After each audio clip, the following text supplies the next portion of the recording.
So this has definitely been my most requested how to cosplay ever.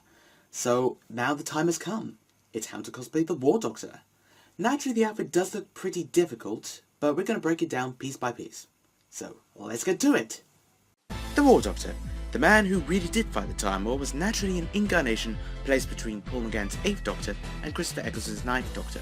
And as such, as you can see, there is a firm design interim between the two Doctors in this, not Doctor. So obviously, first things first, you want the leather jacket, which is by far the most expensive piece of the entire outfit. Now, it all depends on how far you're willing to go with this.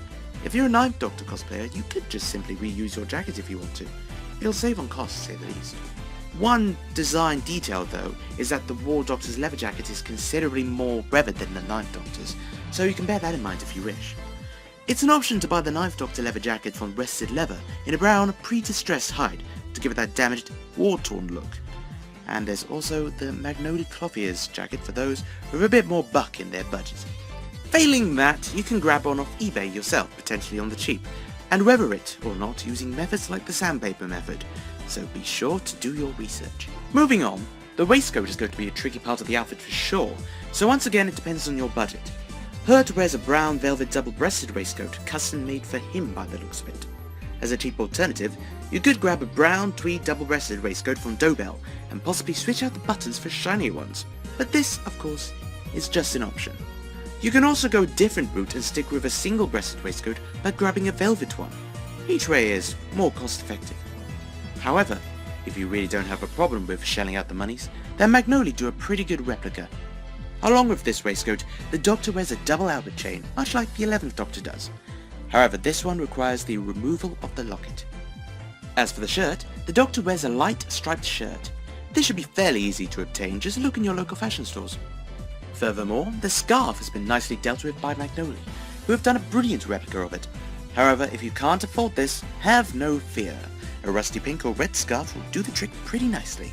Now we move on to the most unique item that this Doctor has worn.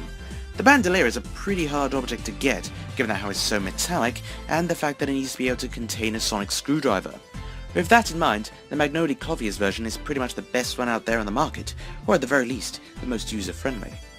As always though, there are budget versions that you can perhaps modify, such as on eBay. Obviously you'll be using them for something a bit lighter than their intended purpose. Now let's move on to the lower half. The Doctor wears a 3-pronged belt buckle with this outfit, and fortunately that is easily available on Amazon.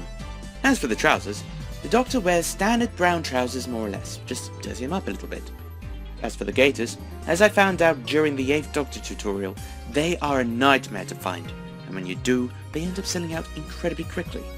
So instead of me giving you a link that'll die out, I advise you to search up on eBay and Etsy for gaiters or war gaiters or mosquito spats from whatever time, year or century that you're watching this in. If said sites are still around, that is, and preferably in a dark colour. However, in the case that yet again you are fairly loaded, and if you are, please lend this poor student a tenner, Magnolia have their own versions of the gaiters, just order them in dark brown. As for the boots, well, standard black boots will be fine. You'll hardly be seeing much of them anyway. And finally, you can't go without the sonic screwdriver. So naturally, here it is, fresh from Amazon. Yeah, there's no question, this is definitely one of the most tricky and expensive outfits of the Doctor to put together, but I'm hoping that the guide has helped you to at least get started on your War Doctor cosplay, should you wish. Next time we'll be tackling the 3rd Doctor in all of his colourful velvet glory. So until then, see ya!